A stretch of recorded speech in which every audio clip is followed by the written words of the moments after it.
You are one who crosses the celestial atlas, and who passes through countless worlds.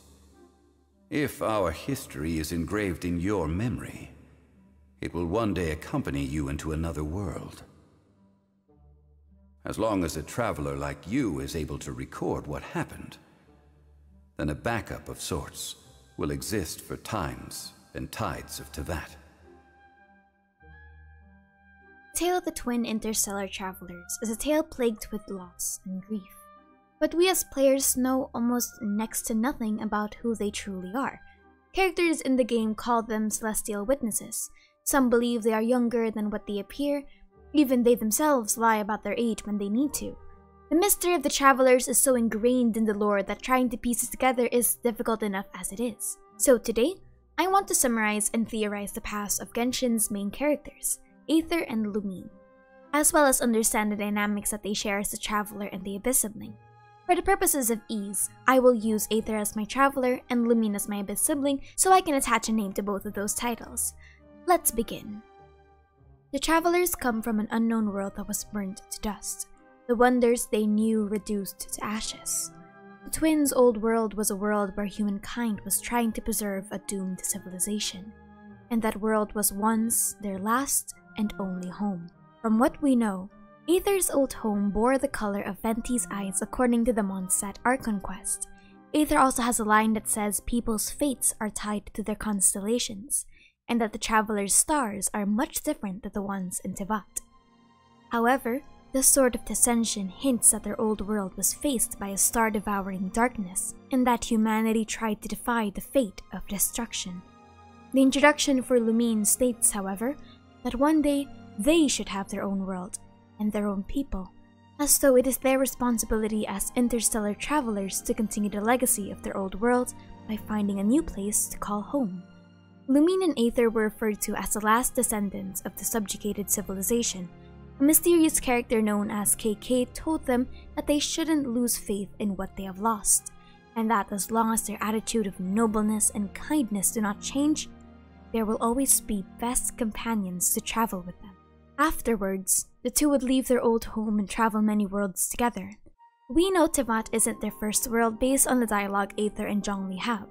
Aether mentions that there are worlds that treat scientific practices like alchemy, for example, as heretical, while Zhongli states that Aether is a being that traversed the celestial atlas. Additionally, La Señora's flavor text calls Aether as the eternal traveler. When the twins arrive to TEYVAT, they both arrive as stars. Whether they arrived as meteors or simply just manifesting from the sky is unknown. A's good evening line cements this even further. Do you wish to know the truth about the shooting stars at night? They are but fleeting moments of luminosity. You used to be one of them? It's also fascinating to ask if they know about the false sky. If TEYVAT has a physical planet much like our own that has its own sky dome, it's possible that the travelers had to break into the sky dome to enter TEYVAT in the first place, which means that this revelation by Scaramouche was already known to Aether, that the sky is all a gigantic hoax. So now we cut over to Lumine waking up in TEYVAT more than 500 years ago. According to the 1.4 Archon quest, she woke up before Aether. The gap is currently unknown. We can guess though that it must have been enough to establish a clear relationship with the people of Khaenri'ah before the Cataclysm. Lumine regards Khaenri'ah as a homeland, as evidenced by the dialogue in the Mondstadt Archon quest and the 2.6 Archon quest with Dainsleif. I don't doubt Lumine won over the hearts of the people as a helper, much like Aether's current role in the story, given that the Abyss Order regards her with utmost respect. It was never confirmed though where they landed. Starfell Valley is a really good guess. Starfell Lake's flavor text states that a poem says that a star once fell to the earth, but other tales say that the stars that shine as bright as the Anemo Archon's eyes will fall into this lake one day. If the Cataclysm cutscene was truly Star Snatch Cliff, then it would make sense for Lumine to arrive here alone. Aether would have still been asleep in Starfell Lake, and she would need to return to her brother to wake him up. She wakes up her brother in a panic and tells him that they should leave TEYVAT because it was a dangerous world. But as they leave, they are stopped by the Sustainer of Heavenly Principles and put into separate modes of suspension for years to come.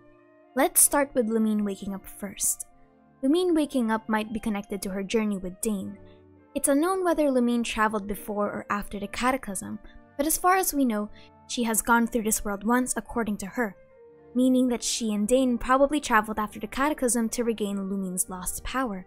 Their falling out would have cemented LUMINE'S allegiance to the Abyss Order, and she would have known the truth of Celestia and the Cataclysm through her journey across TEYVAT.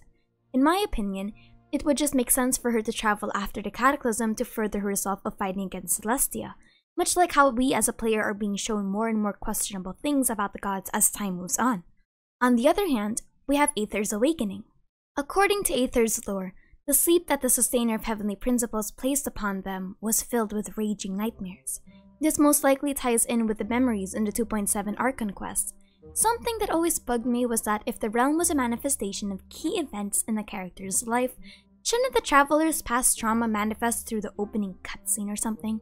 But when I thought of it further, it made a lot more sense if it was the Traveler reliving the years of nightmares the suspension gave them. Have you ever had one of those super scary nightmares? I've dreamed of falling through endless darkness without a wind glider. I've also dreamed of my sister walking away from me while I'm unable to catch up to her no matter how fast I run. She tells me that I've come too late. The second one is when you get to 2.6, the Traveler said that the Abyss took Lumine away, which is a rather peculiar statement to make. So, which one is it in AETHER'S eyes? Did the Abyss take Lumine away and corrupted her, or did the Sustainer take her away after the Cataclysm? Regardless, AETHER'S mission even to this day is to still find Lumine. One thing that I want to mention is the parallel between the fate of Lumine in AETHER'S old homeworld versus the heavenly principles of TEYVAT. In the Sword of Dissension, we see that the law of the universe is that all who exist must one day perish, and that this fate of devastation is immovable. To go against it is an act of folly. To replicate this, Prayer's artifact set states TEYVAT's potential foundational principles. Every mighty and ancient city, and every austere place of sacrifice must one day return to profundity in the earth. All prosperity must someday end. At the end of the cycle, the earth shall be renewed. Thus, eternity is cyclical. It's pretty sad to see that fate just isn't ready to throw the Travelers a bone here, and that no matter where they go, they still have to face the cruel reality of gods and destiny. Which leads me to the final part of the video. But now, moving forward, the Abyss are currently making their next moves with the following projects. The revival of the homeland is something that Lumine prioritizes, believing that if there was even a 1% chance of success, she had to take it. Lumine also has plans to harness celestial power and corrupt it to create a mechanical god. AETHER, on the other hand, is here to stop her plans, believing that the 1% she is clinging onto is jeopardizing the lives of so many people and is a foolish endeavor. It's a really big contrast to usual shonen protagonist relationships where it's the hardy and optimistic protagonist that tries to expend all resources just for the sake of others. But AETHER is much more grounded in the fact that Lumine's desperation to revive Conria is absurd and improbable. But there is one final thing that I want to state that could tie in with the twins' discourse of fate. In the trailer, Dane says that the Traveler will one day be tested to see if they are worthy to manipulate the threads of fate.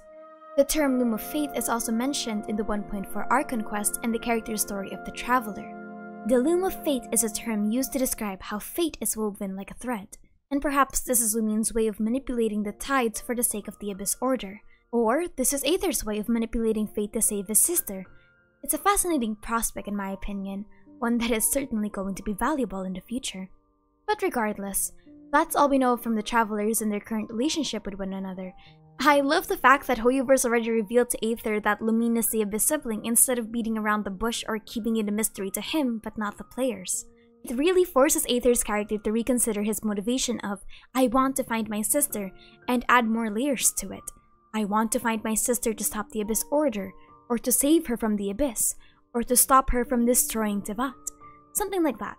Anyway, my name is Aster and thank you for chilling with me. This was a pretty short video, but I hope you enjoy. Also, happy July everyone. And I just want to commemorate the 1-year anniversary of this channel. How fascinating.